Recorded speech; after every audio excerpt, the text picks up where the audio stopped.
বাংলার বিনোদন, বাংলার আবেগ, শুধুই ক্লিক ডাউনলোড নাও।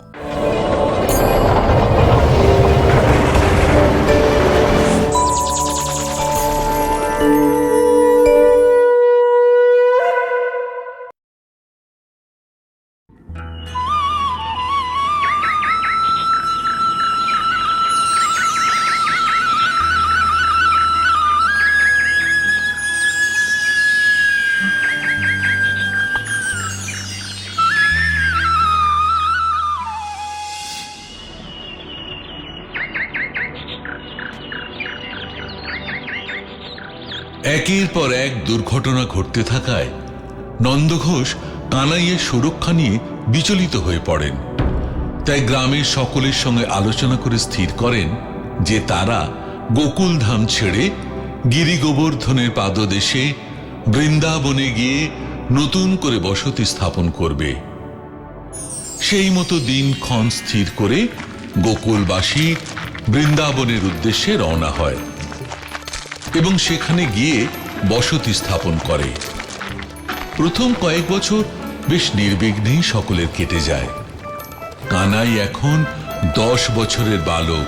ছেলের দল সারা দিন গরু চড়ায় আর খেলায় মেতে থাকে, কিন্তু যেখানে শ্রী হরি স্বয়ং উপস্থিত সেখানে দুষ্টের দমন আর শিষ্টের পালন হবে, সেটাই স্বাভাবিক। আর তাই বৃন্দাবনেও নতুন অশান্তির মেঘ তৈরি হয় আর একের পর এক সংকটের সম্মুখীন হতে থাকে কানাই। অনেকক্ষণ হয়ে গেল আমরা গরু চড়াচ্ছি, আর ভালো লাগছে না। চল সবাই মিলে এবার লুকোচুরি খেলি, কি বলিস তোরা? না না, লুকোচুরি নয়, তার চেয়ে বরং আমরা সবাই মিলে যুদ্ধ খেলবো, খুব মজা হবে। না না, যুদ্ধ নয়, বাবা বলেন যুদ্ধ করা একদম ভালো না। তার চেয়ে বরং আমরা সবাই কানাইয়ের বাঁশি বাজানো শুনি। এই কানাই, একটু বাঁশি বাজানা, তোর বাঁশি শুনলে মনটা জুড়িয়ে যায় রে। কি বলো বলাইদা? হ্যাঁ, এটা তুই ঠিকই বলেছিস। হ্যাঁ হ্যাঁ, কানাই, বাঁশি শুনবো। আমারও খুব ইচ্ছে করছে। কানাই, শোনা তো তোর সেই ভুবন ভুলানো সুর। ঠিক আছে দাদা, তোমরা সবাই যখন বলছো তাহলে শোনো।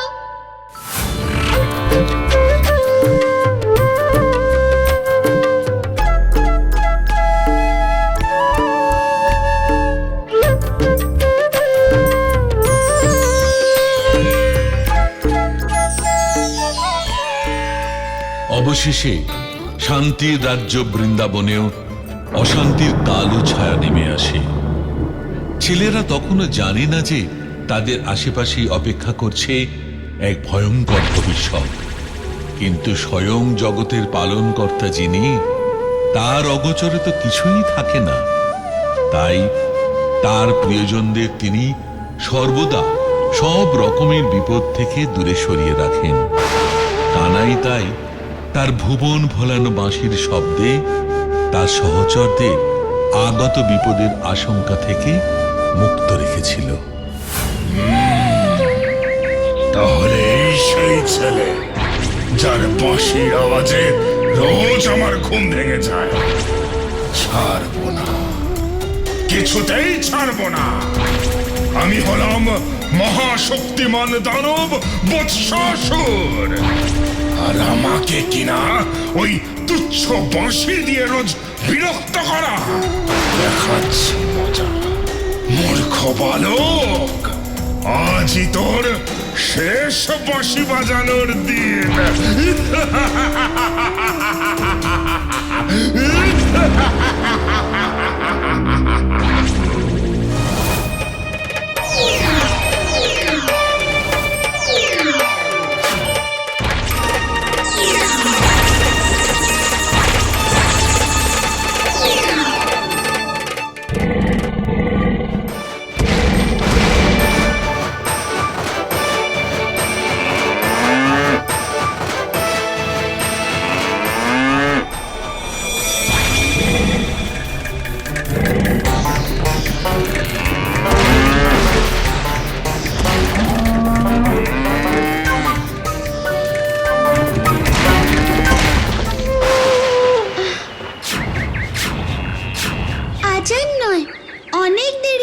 গেছে।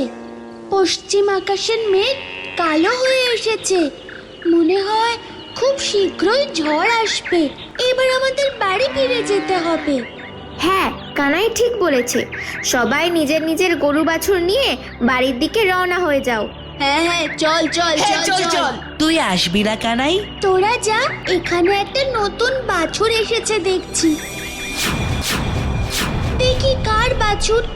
ওকে ওর যথাস্থানে পৌঁছে দিয়ে তারপর আমি যাব। হ্যাঁ তাই তো, আমি তো খেয়ালই করিনি। ওই মনে হয় বাঁশি বাজানোর সময় অত ছটফট করছিল। দেখেছিস, আমাদের কানাইয়ের সব দিকে খেয়াল আছে। বাঁশি বাজাতে বাজাতেও বাছুরটার দিকে ঠিক লক্ষ্য রেখেছে।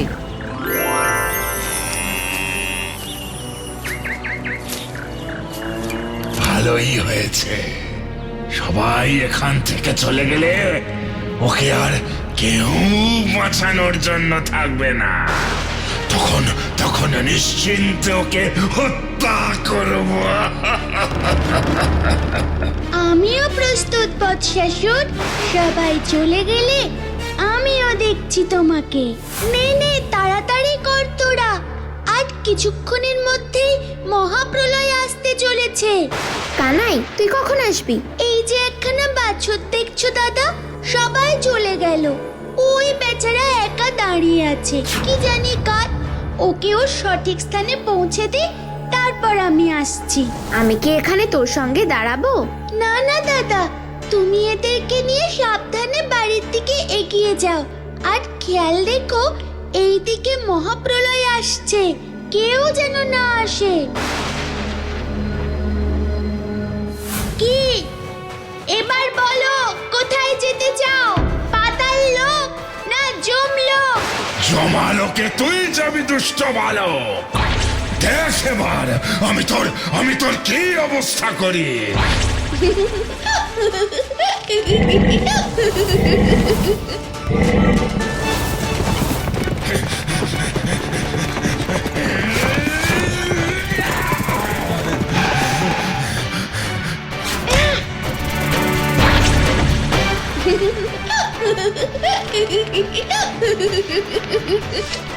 তবে রে, এইটুকু ছেলে তুই কিনা আমাকে হারাবি? দাঁড়া দাঁড়া, দেখাচ্ছি মজা।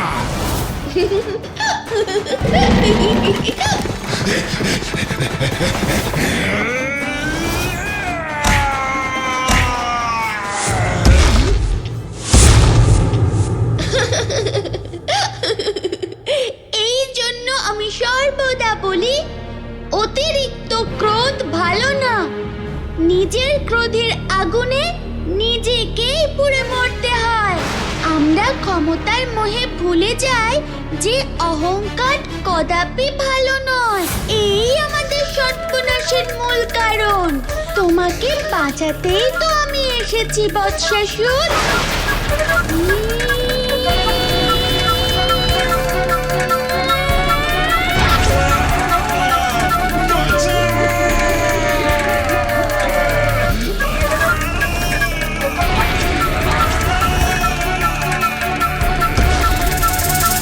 তোমাকে এই জীবন থেকে মুক্তি দিলাম।